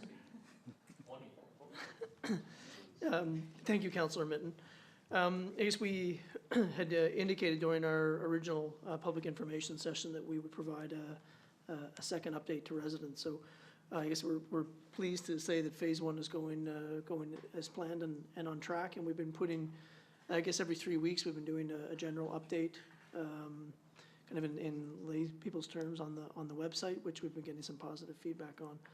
But specifically with respect to Phase 2, we haven't forgotten about it. As you know, we're working away on the land assembly in accordance with the resolution of council that was passed at the August meeting. And certainly once we're in a position to discuss the project in further detail, we'll be looking to, and we've of course finalized some of the necessary transactions that are associated with that motion. We'll be looking to schedule a public meeting as soon as we're near completion. And you know, I think as everyone appreciates, these large-scale infrastructure projects take a considerable amount of time and diligence to plan, which is what we're doing now. We're going to continue to work away at it, and we'll certainly keep council as well as the public up to date as we move along. As soon as we're in a position to get out to the public and let them know about design options, timing, etc., we're certainly looking to do that at our earliest convenience. Okay. All right, thank you for the update. So some more highlights from the report. As reported in August, staff applied to acquire the Crown Reserve Road in the Stanley Drive area and were advised by the Crown Lands branch of the New Brunswick Department of Natural Resources that the application was approved. The tentative plan was prepared by Rayworth and Roberts Surveys Limited and has now been submitted to the Crown Lands branch. The pins have been placed in the area and staff are awaiting further instructions from the Crown Lands branch. Staff have been assisting the Engineer and Public Works Department with the Exit 506 RFP to study the Exit 506 area. This RFP is now posted, and staff look forward to receiving and reviewing submissions. Staff attended a variety of meetings over the month, including several economic development related meetings, a meeting with the Sackville Newcomers Association, a meeting with Mount Allison's Advancement Office on the upcoming Mansbridge Summit and Chancellor's Farewell, a meeting regarding the town's Federation of Canadian Municipalities application, several meetings with our consultant for Lawrence Street, and meetings on the town's Canada 150 grant project, as well as others. So a variety of meetings keeping staff busy. Staff are progressing the projects included in the Canada 150 funding under the Municipal Development to commemorate Canada 150. All the work associated with the application needs to be completed by the end of this year, December 31st, 2017, and each of the 6 projects are progressing. Staff were pleased to attend the incoming Mount Allison off-campus student mixer on August 31st and are looking forward to participating in the September 13th off-campus student fair. The Community Partnerships Working Group met on August 9th, and the group carried out another door-to-door campaign this past Saturday to raise awareness about the group's mandate and get feedback on any neighborhood issues and formally invite residents to a barbecue which was held yesterday. And so this group is speaking with residents about any issues, noise complaints, how to address them, and letting students know about different bylaws and how to be neighborly, I guess, as they move into our new neighborhoods. And the barbecue, I was able to attend yesterday, and there was a good mix of folks, both town and gown, and students from on and off campus. And I understand there was a better turnout than last year. So this is a new strategy to have one sort of big community barbecue instead of the individual barbecues in the different areas of the community. And the group also heard plans for the 2017 Mount Allison orientation and different arrangements for the off-campus fair. A brief update from Heritage. The Heritage Board met on August 15th. No permit applications were submitted. The board is currently exploring the potential for signage improvements in the heritage conservation areas and is considering future changes to the heritage conservation grant criteria. The webpage pertaining to the board is also being updated. The board will meet again September 19th. And the Heritage Officer continues to respond to inquiries from property owners and potential property owners in the heritage conservation areas, as several owners will be undertaking renovations at the end of summer and into the fall. And I have a motion, if there's no questions, Your Worship. Any questions on the report? Councillor Evans?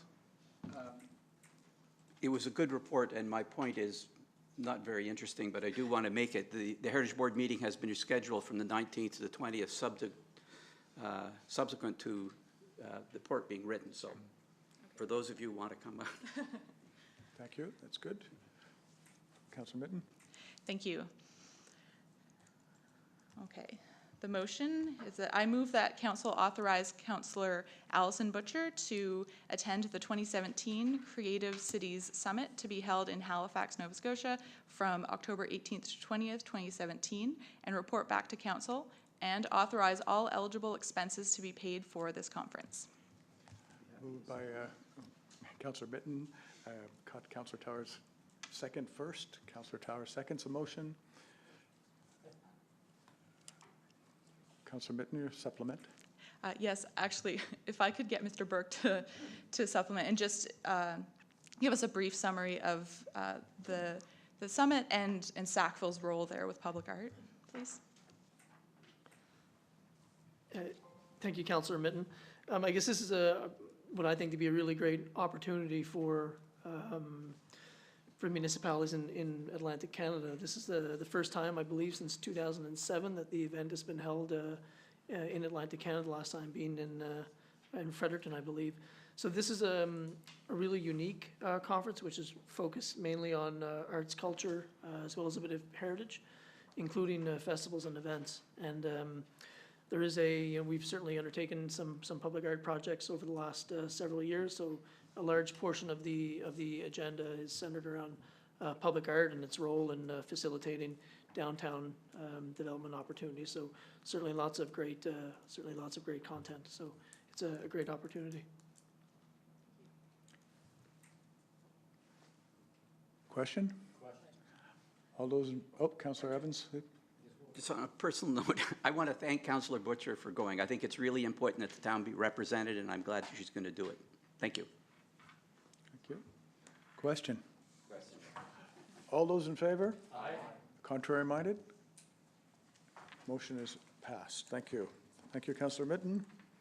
There was no new business added. Question period, Mr. Wark.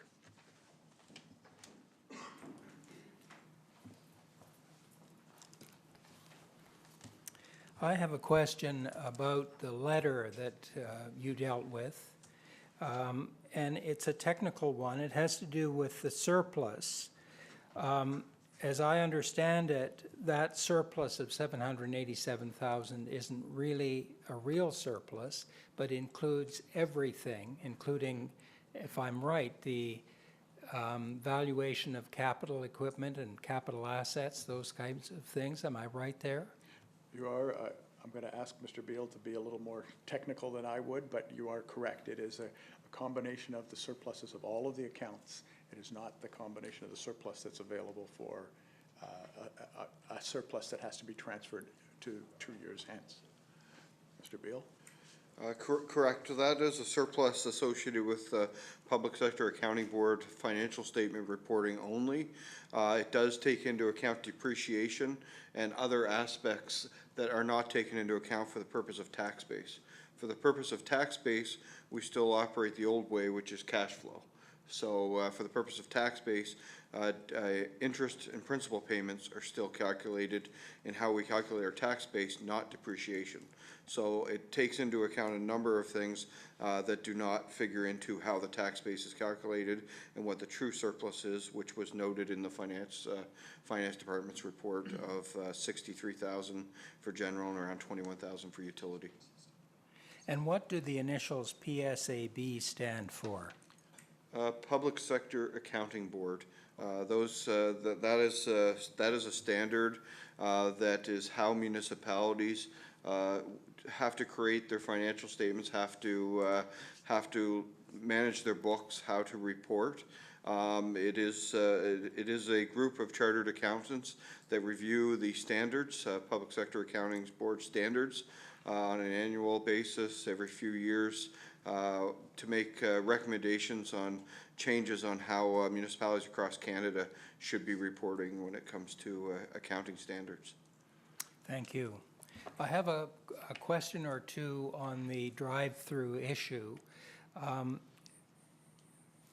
Trying to remember it, as I understand it, the problem when this issue arose was that it was a zoning issue that would affect the entire highway commercial zone, which would affect both exits, if I'm right on that, and that the bylaw is not a ban on drive-throughs, it's a ban on more drive-throughs, on more than the two we have now. Is that correct? That's correct. There are still drive-throughs that exist, correct. So that for council, the problem was opening up the highway commercial zone and potentially having more drive-throughs at exit 504. Well, I think there were three views expressed by council. One was that they were fine with opening both 506 and 504 to drive-throughs. There was a group that said no drive-throughs anywhere. And then there was a group that said no drive-throughs at 504, but if it had been asked at 506, we may have had different answers. So that council had all of those opinions in its vote. Among councillors? Yes. And, but what I'm struggling to understand is you couldn't really open up only 506 without also potentially opening up 504 if you change the zoning. Under that, the way the question was asked of us, you're correct. But as was noted, once that was resolved, it couldn't come back for a year in that form, it was also made clear that if there was a significant difference from that question, which could include a 506-based zoning request, it could have come forward. And there were a couple of other options of how that could have come forward. So that's where it starts to get a little bit more murky. But you're correct in the first analysis that it was a zoning bylaw that covered both, and the request was to change the zoning bylaw, which would have impacted both.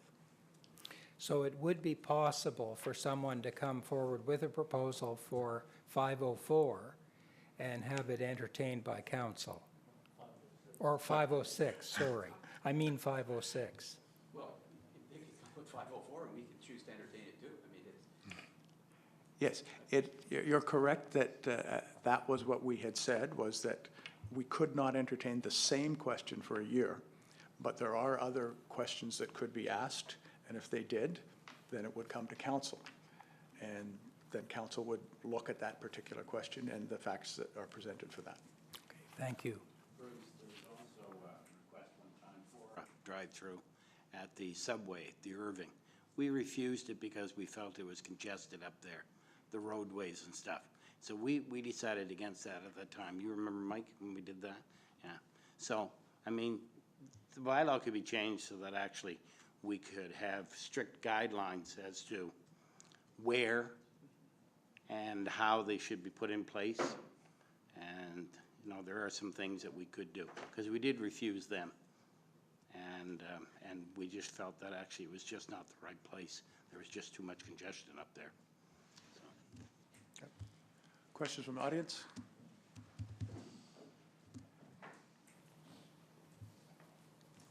not about drive-throughs. No, it's just, I just have a comment and sort of a question. The Street Chalk Art Festival. So I attended the Friday night music event, which is fantastic, absolutely fantastic. The only problem was there didn't seem to be any washroom facilities for public to use. Mel's stayed open late that night so that people there could go in and use their facilities, which was great. So I guess my question is, can the town contact the owners of Mel's to thank them for their generous hospitality in providing washroom facilities past their usual business hours? Oh, that's, sorry, I missed the first part. Was that at the Chalk Festival, or where was The that? Chalk Festival, Okay, yes, yeah, thank down you. on Bridge Street. So, yes, if, we'll confirm with staff what the arrangement was, and if that's what they saw, then we will definitely Yep. follow up. Thank you for Okay. bringing that to our attention. Great. Okay. Probably got more people than we expected. Sorry, are you making a motion? Yes. Councillor Finney moves adjournment, seconded by Councillor Tower. Those in favor? Aye. Opposed? Motion is carried. Thank you all.